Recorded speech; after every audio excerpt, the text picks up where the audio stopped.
joined us here at our broadcast position. Coach, congratulations on the win, 49-25 over Taylorville. Again, things looked like they were going pretty well in the first quarter. Seemed a little flat there in the second quarter as Taylorville was able to draw back in. What adjustments did you look at halftime? I would have to imagine one of them was finding their shooter, number 5, because he had 11 in the first half. He didn't get his first points until late in the fourth quarter. He was their offense tonight. Yeah, I still don't think our guys know who was scoring, so I really don't. We were pretty sluggish. I think as our coaching staff, we knew to perform like we did last night would be a chore for us. Just because of the effort we put into last night and how tired our legs were and everything. But I told them in the locker room, we have Friday, Saturday games, and for us to compete, you wait till we get to January where we got Springfield one night and Southeast the next night.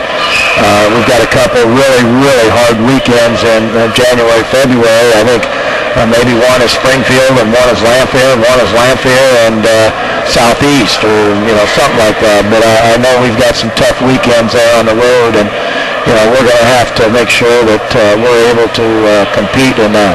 Yeah, it looked like exactly the legs got a little jelly, fumbling balls and kind of falling down and that kind of thing. But really, in the second half, it looked like we made an emphasis, a lot of quick threes, a lot of early threes in the possession in the first half. Second half looks like you wanted to go down low a little more. Well, what they did was, and it's irritating for me with officiating that, you call a little hand check here and there, and then you let them blast us off picks as we're trying to make cuts off our picks and things, and we get no calls. But you got to learn to adapt to it. We run so many picks, and I thought the first half we didn't want to pick anybody. We were just kind of sidestepping them as they were coming through, and we had a hard time with it. It wasn't a great game, but it also wasn't a bad game. We got a lot of playing time for kids, and the first thing in your shooting that goes is when your legs go, your shooting's going to suffer, and we didn't shoot like we had in the past. Coach, talk about the play of Christian Van Hook, finishing with 17 points tonight, 8 in the first half, 9 in the second half. It looks like we're just seeing the tip of the iceberg of just how good he can be, both offensively, but more especially in the first half. He was deflecting a lot of passes. He played very well on the defensive end. Well, Christian, the person who's going to stop Christian is Christian. I think he's one of the top players in our league if he wants to be. And it's up to him whether he wants to come every night to play hard and work hard, because you saw him tonight. He can shoot the three. He's got great explosion.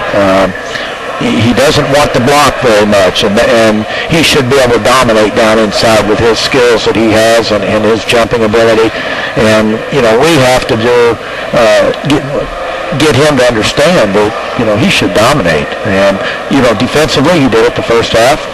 He did okay the second half, but he hit a couple threes, and he's got a beautiful jump shot. There ain't nobody that can get up there with it when he elevates. And more playing time, I really think that it's going to get better as the time goes on. Yeah, confidence growing game by game. Coach, also a little bit of Will Podbelsic coming out, and I thought, excellent effort as always, but in the first game, I think he puts up 25, 26 points. In the sophomore game, and he comes out here and puts an excellent effort. Point guard, handled the basketball, was spelling Jake Olson for a little bit, and hit a three and a steal and a layup. So just another one of the younger guys stepping right in and taking some place of the time that they're allowed.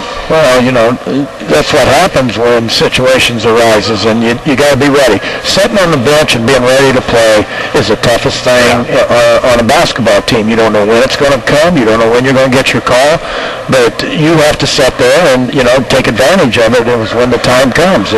If you're sitting there daydreaming and not really into the game, and then all of a sudden, bang, I'm in, and you go in and you stutter around and you're not as quick. You'll be right back where you were. The cushion won't even rise before you find it again. So, I thought all our guys that played this weekend done a good job.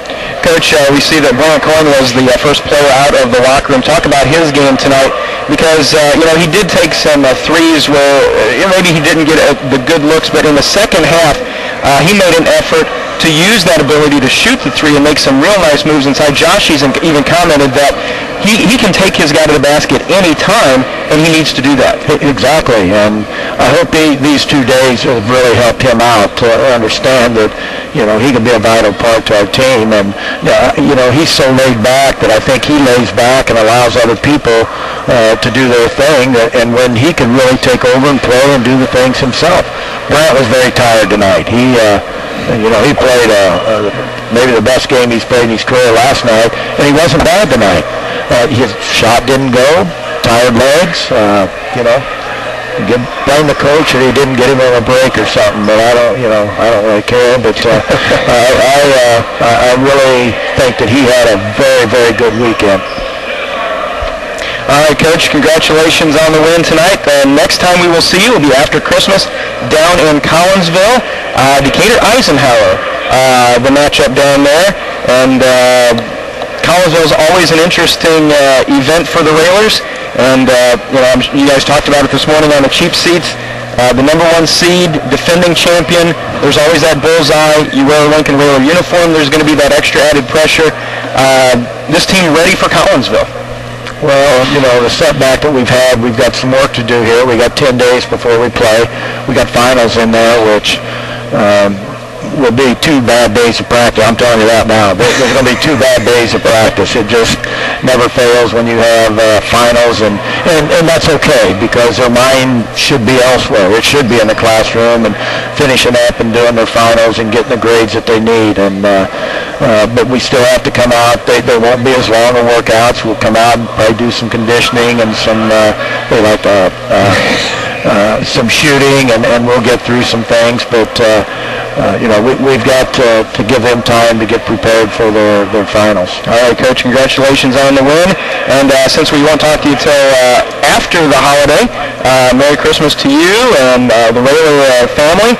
And enjoy the holidays, because, as you always talk about, the season's moving quick. We're already 9 games in, and we're a week plus from Collinsville. And next thing you know, January gets here, and the season seems to slip away real fast. Yeah, well, it goes in about 4 parts. You take the first tournament, then you go to Christmas, then you go to May, and then you're done. You know, and we're closing in on half of it. You know, like I can't get it across. I think the kids understand how quick it goes, and you know, it's 4 years of your life is so quick and gone before you know it, and you can't get it back, and you can never do the things that your body will allow you to do at this age and so forth. So I think our kids are doing pretty good. I'm pretty happy with the progress that we've made, but we still have to get back and get to working and doing the things that we need. All right, Coach, congratulations on the win. Safe travels back home, and we'll see you down in Collinsville. Okay, thank you. Merry Christmas, everyone. Railers with the victory, 49-25. Back to wrap it up in a moment. You're listening to Lincoln Railer Basketball.